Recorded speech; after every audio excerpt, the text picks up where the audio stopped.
Hello friends, आपका study with Kiran YouTube channel में स्वागत है। आज का जो हमारा ईटी चार्ट 35 से रिलेटेड टॉपिक है फिजिक्स का, वो है light reflection and refraction. Light reflection and refraction, ये टॉपिक काफ़ी बड़ा है, इसको हम डीपली स्टडी करेंगे। इसको हम 2 से 3 वीडियो के अंदर डिस्कस करेंगे। तो आज हम कौन सा चैप्टर करेंगे? लाइट रिफ्लेक्शन एंड रिफ्रैक्शन, परावर्तन और अपवर्तन। प्रकाश का परावर्तन और अपवर्तन, रिफ्लेक्शन को कहते हैं परावर्तन और रिफ्रैक्शन को कहते हैं अपवर्तन। पंजाबी में इसे क्या बोलते हैं? परावर्तन, और रिफ्रैक्शन को बोलते हैं अपवर्तन। ओके, तो आज जो हम टॉपिक डिस्कस करेंगे वो क्या है? लाइट रिफ्लेक्शन एंड रिफ्रैक्शन, प्रकाश परावर्तन और अपवर्तन।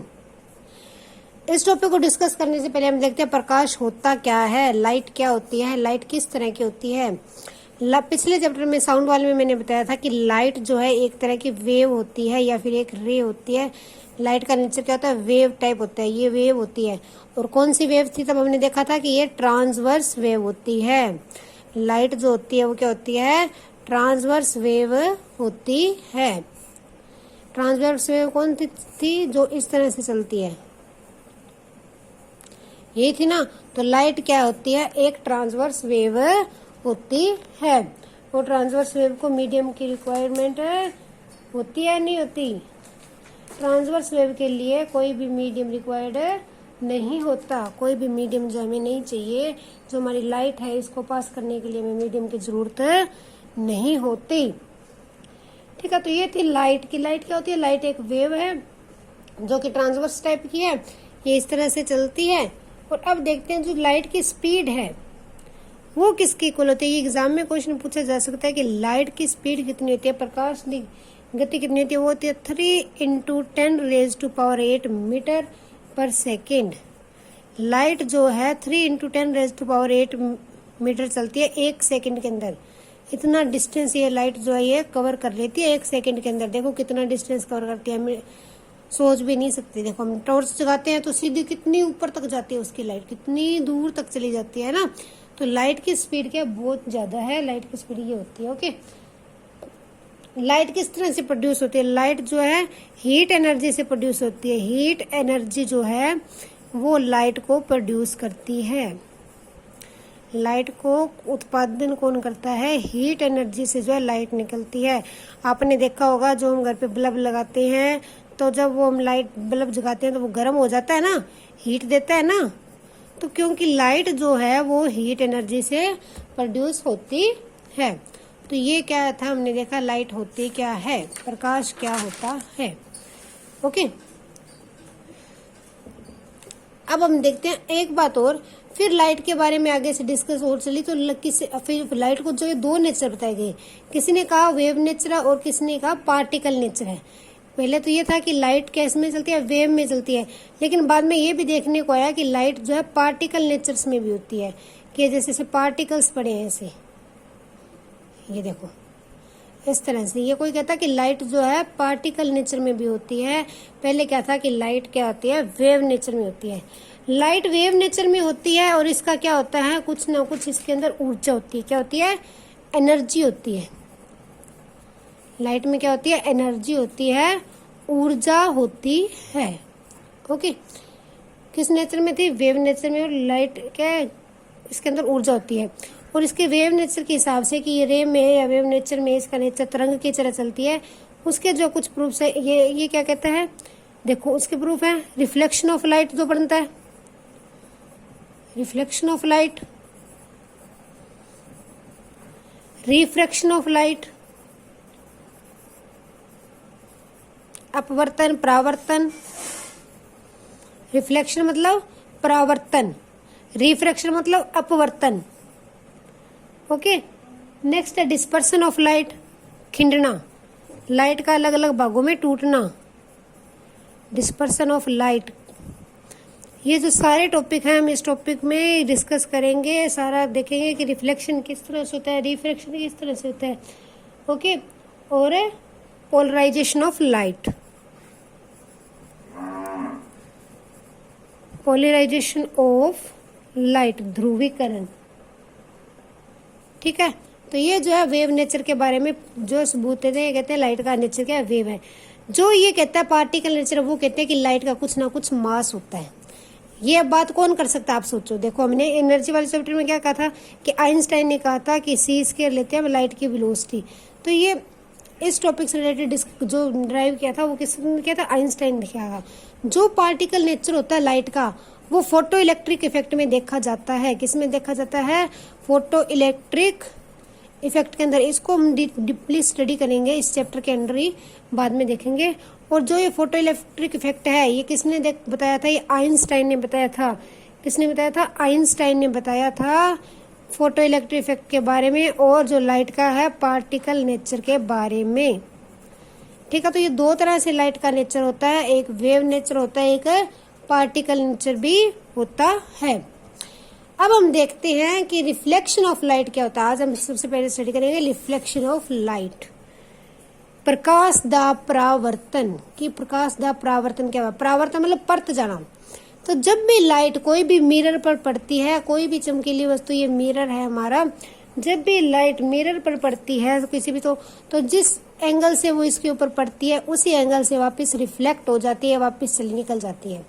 क्या हो जाती है, रिफ्लेक्ट हो जाती है। सेम उसी एंगल से, इस एंगल से आ रही है तो इस एंगल से वापस रिफ्लेक्ट होके वापस चली जाती है। जो आने वाला एंगल होता है, जिस एंगल से लाइट आ रही है, उसे बोलते हैं angle of incidence. Incidence angle, इसे क्या कहते हैं हम, इंसिडेंस एंगल। और जिस एंगल से लाइट वापस जाती है उसे क्या कहते हैं, रिफ्लेक्शन एंगल। क्या कहते हैं, रिफ्लेक्शन एंगल। जो आर है हम इसे क्या कहते हैं, रिफ्लेक्शन एंगल। ओके, तो प्रकाश का परावर्तन क्या बताता है कि जब भी कोई चमकदी हुई चीज ते लाइट पैंदी है, प्रकाश पैंदा है, या शीशे ते प्रकाश पैंदा है, तो वो वापस मुड़ जाता है। जिस डिग्री दे कोण नाल उस ते पैंदा है, उसे हिसाब नाल उस तो वापस मुड़ जाता है। ये कोई लाइट आई शीशे पे पड़ी और यहाँ पे टकरा के वापस मुड़ गई, ऐसे ही होता है ना। हम लाइट मारते हैं शीशे के ऊपर तो वो क्या वापस मुड़ जाती है, वापस और जो बाहर निकल जाती है। ये हमने कई बार देखा है। कई बार बच्चे भी देख करते होते हैं, जो वॉच का अपना शीशा होता है उसको ऐसे सनलाइट के सामने करते हैं, फिर उसका जो वाइट लाइट का जो है सर्कल है वो दीवार पे बनाते हैं। तो क्या लाइट जो है शीशे पे टकरा के वापस निकल जाती है, रिफ्लेक्ट हो जाती है, परावर्तित हो जाती है। देखते हैं ना, ऐसे सभी ने देखा होगा जहां तक मुझे उम्मीद है, शीशे से जो लाइट मार के देखना। तो ये इसके अंदर इसकी क्या खासियत होती है, light of reflection of light है ना, इसके अंदर जो एंगल ऑफ इंसिडेंस होता है, ये एंगल ऑफ जो रिफ्लेक्शन होता है बराबर होता है। एंगल ऑफ इंसिडेंस जो है वो एंगल ऑफ रिफ्लेक्शन के बराबर होता है। इंसिडेंस क्या होता है, लाइट आई तो जो एंगल बनाया वो एंगल ऑफ इंसिडेंस है नॉर्मल के साथ, लाइट वापस गई तो जो एंगल बनाया वो क्या एंगल ऑफ रिफ्लेक्शन है। ये दोनों इक्वल होते हैं, ये दोनों क्या है, एंगल है इक्वल होते हैं। ओके, इसके बाद देखते हैं हमारे पास मिरर कितने तरह के होते हैं। हमारे पास जो मिरर है पहले वो दो तरह के होते हैं। फर्स्ट होता है प्लेन मिरर, प्लेन मिरर के बारे में हम कल स्टडी करेंगे। दूसरा होता है स्फीरिकल मिरर। कौन सा होता है, स्फीरिकल मिरर। प्लेन एंड स्फीरिकल दो तरह के हमारे पास मिरर होते हैं। तो जो स्फीरिकल मिरर है उसको आगे फिर दो पार्ट में डिवाइड किया, एक होता है कन्वेक्स मिरर, एक होता है कनकेव मिरर। एक होता है कनकेव मिरर और दूसरा होता है कन्वेक्स मिरर। दो तरह के मिरर होता है, कनकेव और कन्वेक्स। स्फीरिकल मिरर कितने तरह के होते हैं, दो तरह के होते हैं। एक तो होता है कनकेव मिरर जो इस तरह से बनता है और इधर बाहर वाली साइड से पॉलिश किया जाता है। दूसरा होता है कन्वेक्स जो अंदर से पॉलिश किया जाता है। ठीक है, तो ये है कनकेव मिरर और ये कौन सा है, कन्वेक्स मिरर। अब देखते हैं कनकेव मिरर और कन्वेक्स मिरर की खासियत। जो कनकेव मिरर होता है ना, ये मेरा कनकेव मिरर है।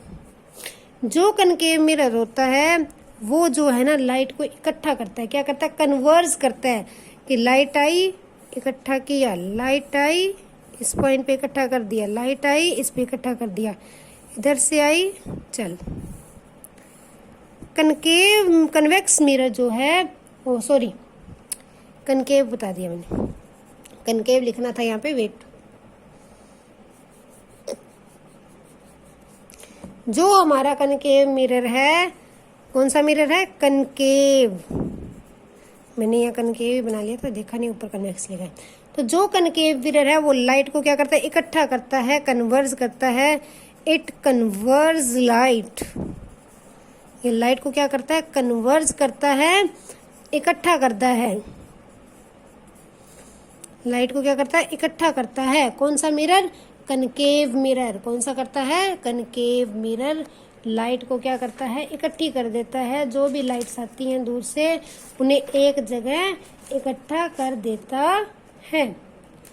ओके, दूसरा हमारा कौन सा मिरर था? Convex mirror. जो कन्वेक्स मिरर होता है हमारा, अब ये क्या हमारा कन्वेक्स मिरर है।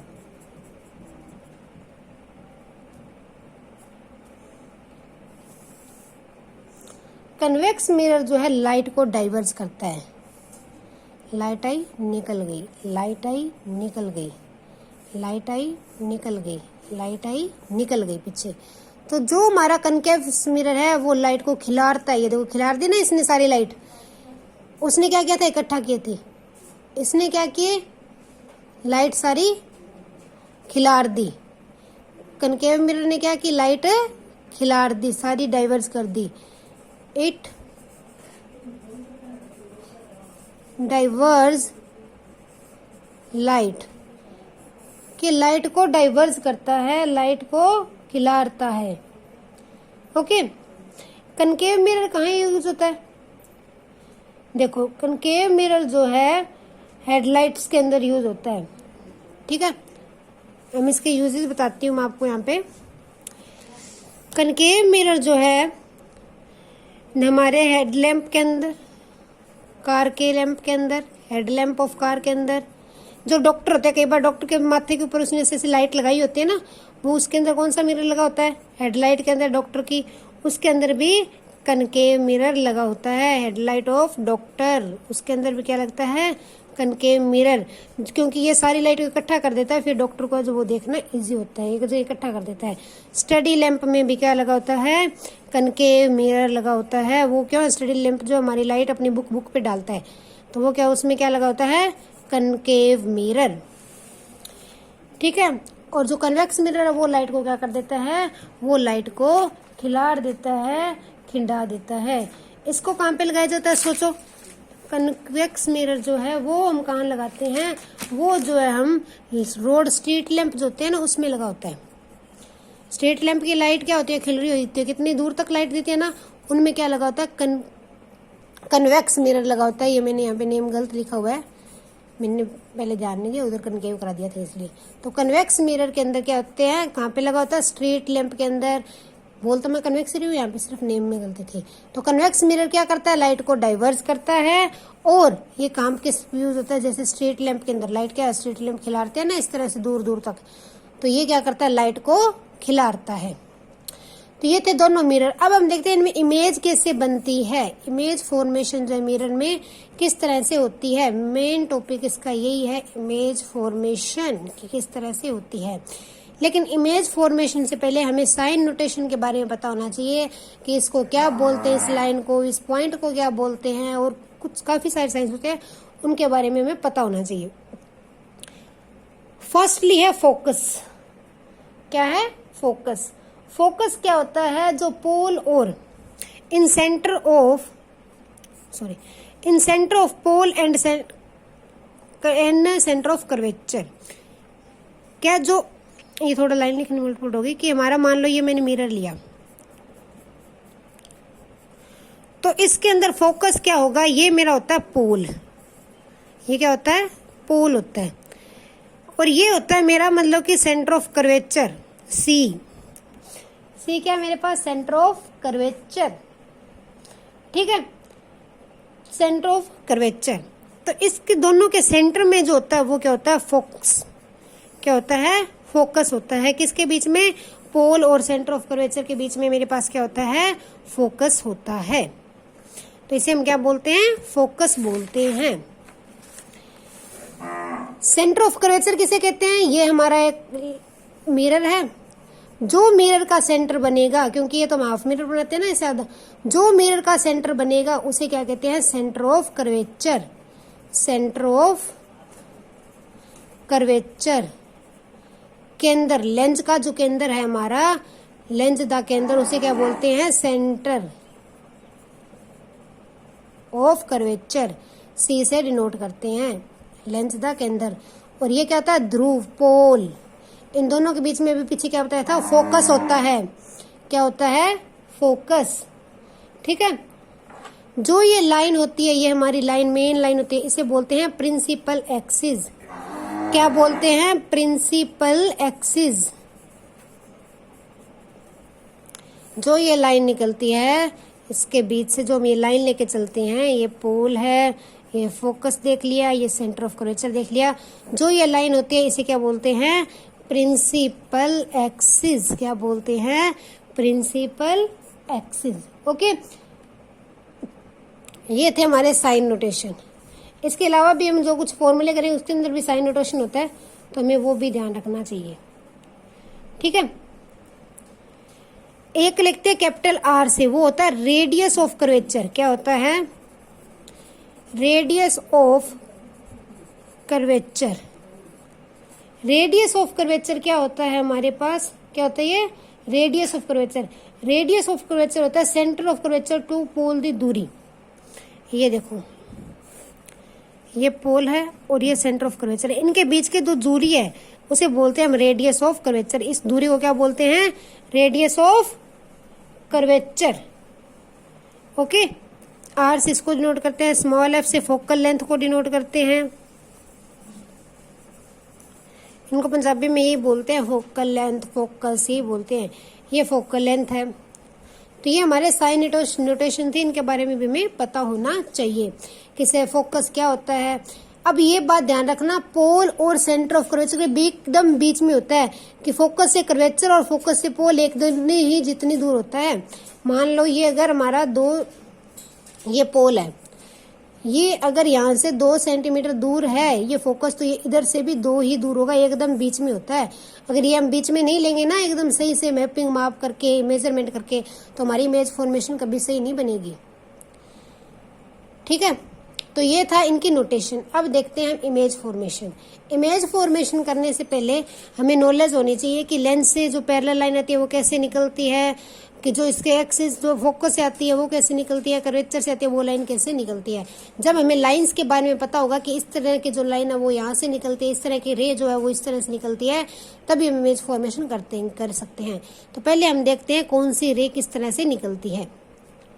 First, a ray parallel to the principal axis. कोई भी रे जो प्रिंसिपल एक्सिस के पैरेलल है, after reflection will pass through the focus in concave mirror. Concave mirror के अंदर ये जब रिफ्लेक्ट हो जाएगी, ये देखो पैरेलल आ रही है, ये मैंने क्या कहा, कोई भी रे जो प्रिंसिपल एक्सिस के पैरेलल आ रही है वो रिफ्लेक्शन के बाद फोकस से बाहर निकलेगी।